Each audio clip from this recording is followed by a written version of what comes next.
Segundo a Organização Mundial da Saúde, o principal fator de risco para o câncer de colo de útero é a infecção pelo papiloma vírus humano, mais conhecido pela sigla HPV. Metade das mulheres diagnosticadas com a doença tem entre 35 e 55 anos de idade e, muito provavelmente, foram expostas ao HPV na adolescência, por meio de relação sexual com um parceiro infectado. Para esclarecer as dúvidas da população sobre o HPV, nós estamos com a médica ginecologista doutora Neide Tosato, que vai responder as perguntas das pessoas nas ruas. Obrigada, doutora Neide, pela participação no programa Utilidade Pública. Eu é que agradeço essa oportunidade, de poder estar esclarecendo algumas dúvidas tão importantes para a população. Então, vamos às perguntas. Quais são os sintomas do HPV?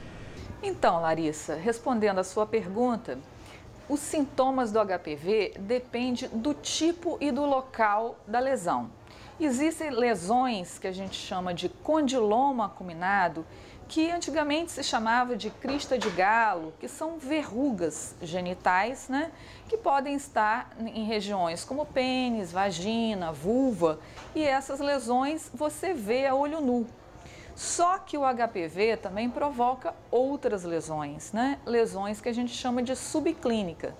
E essas lesões subclínicas, elas se apresentam muitas vezes no colo do útero e você só observa quando faz o preventivo ou alguns outros exames relacionados ao colo do útero. É importante frisar que essas lesões, se não tratadas, elas podem virar câncer. Câncer de colo do útero, câncer anal, câncer de vagina e outros locais que hoje a gente tem observado. Quais os problemas que o HPV pode causar? Daniela, respondendo a sua pergunta, o HPV, que é o vírus, o papilomavírus humano, ele pode causar várias situações.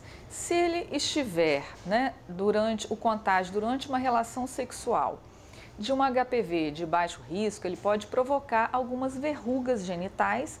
Essas são verrugas de vulva, de pênis, na região anal, E você pode também adquirir outros tipos de vírus de alto risco e esses vírus podem causar lesões que futuramente, se não tratadas, causar o câncer de colo uterino.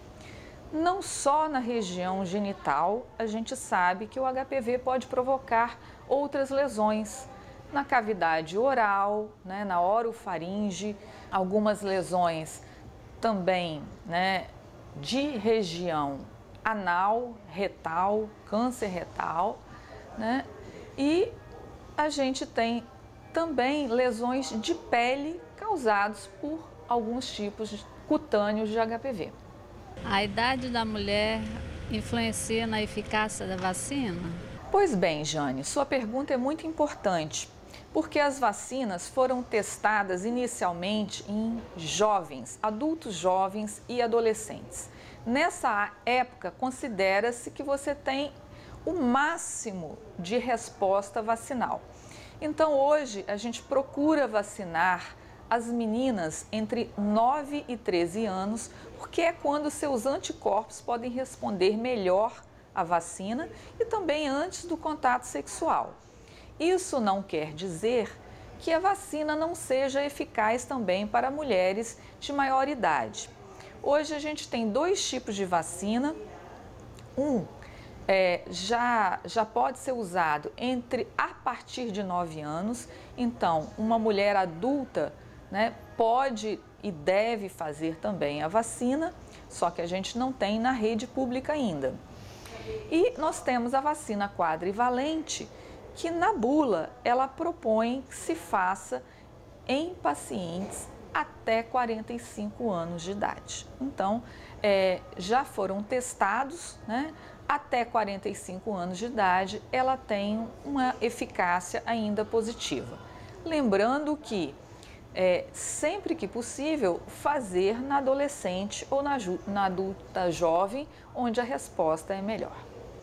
Então, é importante que as pessoas façam a vacina, as pessoas que tomaram a primeira dose, as adolescentes, que voltem nos postos de saúde para tomar a segunda dose, porque ela realmente é segura e eficaz na prevenção das doenças causadas pelo HPV.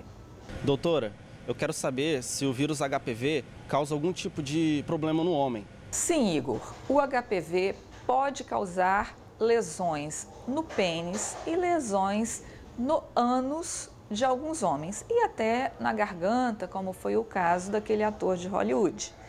Então, nesse caso, existem tipos que promovem verrugas no pênis ou no ânus, né, ou mesmo na região de orofaringe.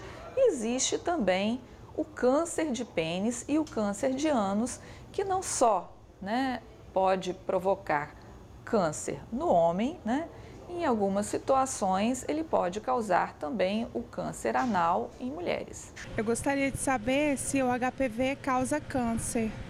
Ana Paula, eu acho que eu já respondi a sua pergunta. O HPV pode causar câncer sim, câncer de colo do útero, câncer anal, câncer de vulva, câncer de orofaringe, né? Esses cânceres já têm comprovação do DNA do HPV nessas patologias, nessas doenças. Doutora, a vacina, ela impede totalmente a doença? Carolina, é muito boa a sua pergunta, porque as pessoas que fazem a vacina têm uma chance, né, de não ter câncer do colo do útero, porque os principais tipos relacionados ao câncer é o 16 e o 18 que estão contidos na vacina. Existem outros tipos de câncer, outros tipos de vírus que podem causar câncer, mas em menor quantidade. Então, essa vacina preveniria 90% dos tipos de câncer. E ela também preveniria doenças como condiloma, que é causado por vírus de baixo risco, principalmente o 6 e o 11, que também estão contidos na vacina. Mas é importante dizer que a vacina é mais eficiente quando a pessoa toma antes do início da atividade sexual.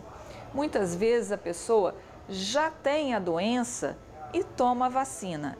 Não vai ajudar a tratar a doença, mas vai ajudar a prevenir novas doenças causadas por esses vírus que estão contidos na vacina.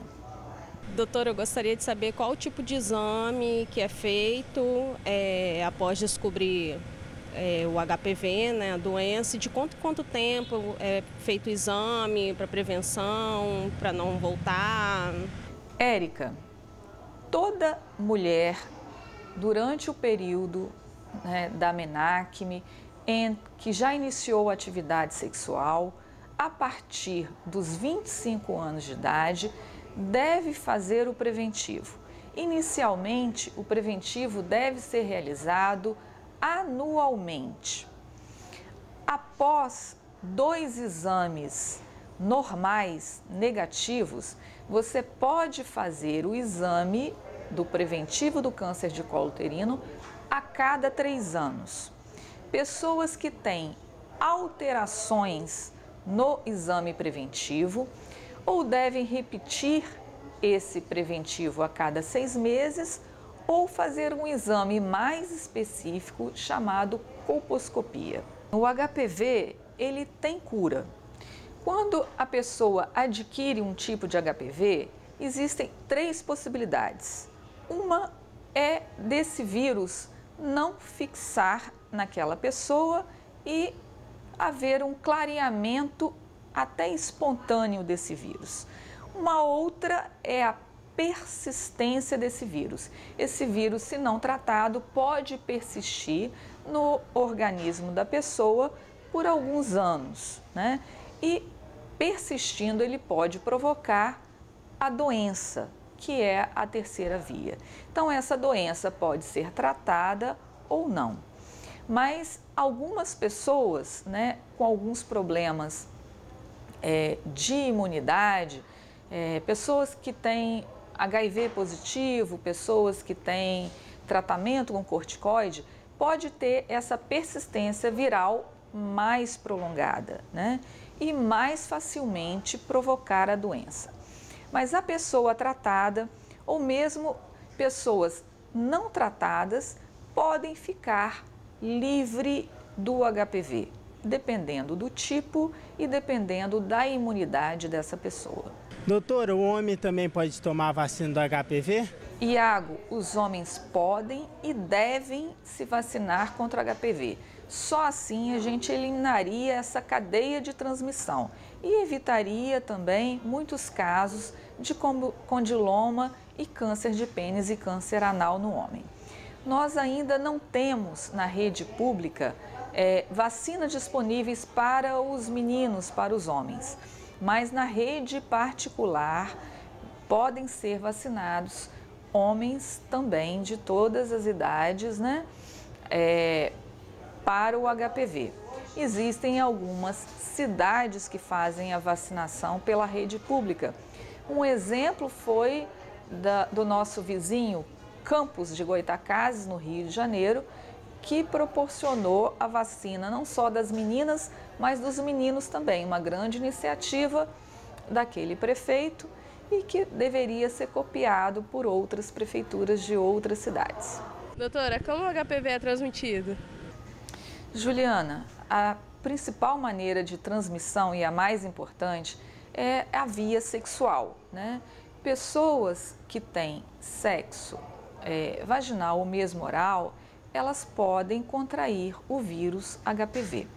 A camisinha muitas vezes protege, mas não protegem completamente. Mesmo regiões que não são protegidas pela camisinha, podem, haver contaminação na hora do ato sexual. Outros instrumentos poderiam causar o HPV, que não sendo na região sexual, na relação sexual, isso é mais improvável. Mas existem contágios de mãe cuidando de filho, uma arranhadura nessa criança pode levar à contaminação pelo HPV, né?